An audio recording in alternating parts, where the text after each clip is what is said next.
एक बार राजा भोज के दरबार में एक सवाल उठा कि ऐसा कौन सा कुआं है जिसमें गिरने के बाद आदमी बाहर नहीं निकल पाता।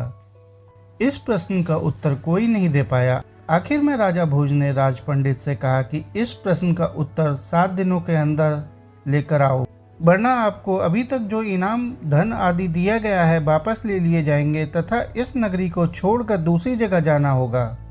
6 माह बीत चुके थे। राज पंडित को जवाब नहीं मिला था। निराश होकर वह जंगल की तरफ गया।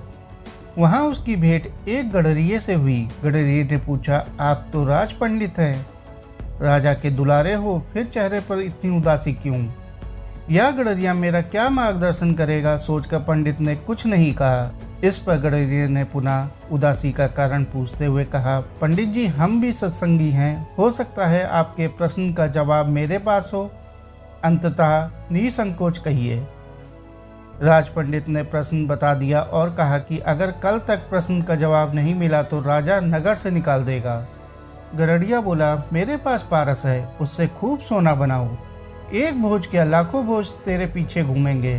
बस पारस देने से पहले मेरी एक शर्त माननी होगी कि तुझे मेरा चेला बनना पड़ेगा। राज पंडित के अंदर पहले तो अहंकार जागा कि 2 कौड़ी के गडरिये का चेला बनूं, लेकिन स्वार्थ पूर्ति हेतु चेला बनने के लिए तैयार हो गया। गडरिया बोला, पहले भेड़ का दूध पियो, फिर चेले बनो। पंडित जी ने कहा कि यदि ब्राह्मण भेड़ का दूध पिएगा तो उसकी बुद्धि मारी जाएगी, मैं दूध नहीं पीऊँगा। तो जाओ, मैं पारस नहीं दूंगा। गडरिया बोला। राज पंडित बोला, ठीक है, दूध पीने को तैयार हूँ, आगे क्या करना है? गडरिया बोला, अब तो पहले मैं दूध को जूठा करूँगा, फिर तुम्हें पीना पड़ेगा। राज पंडित ने कहा, तू तो हद करता है, ब्राह्मण को जूठा पिलाएगा? तो जाओ, गडरिया बोला। राज पंडित बोला, मैं तैयार हूँ जूठा दूध पीने को। गडरिया बोला, वह बात गई, अब तो सामने जो मरे हुए इंसान की खोपड़ी की कंकाल पड़ा है उसमें मैं दूध दूंगा, उसको जूठा करूँगा, फिर तुम्हें पिलाऊंगा, तब मिलेगा पारस, नहीं तो अपना रास्ता लीजिए। पंडित जी ने खूब विचार कहा, है तो बड़ा कठिन, लेकिन मैं तैयार हूँ। गडरिया बोला, मिल गया जवाब, यही तो कुआं है लोभ का, तृष्णा का, जिसमें आदमी गिरता जाता है और फिर कभी नहीं निकलता।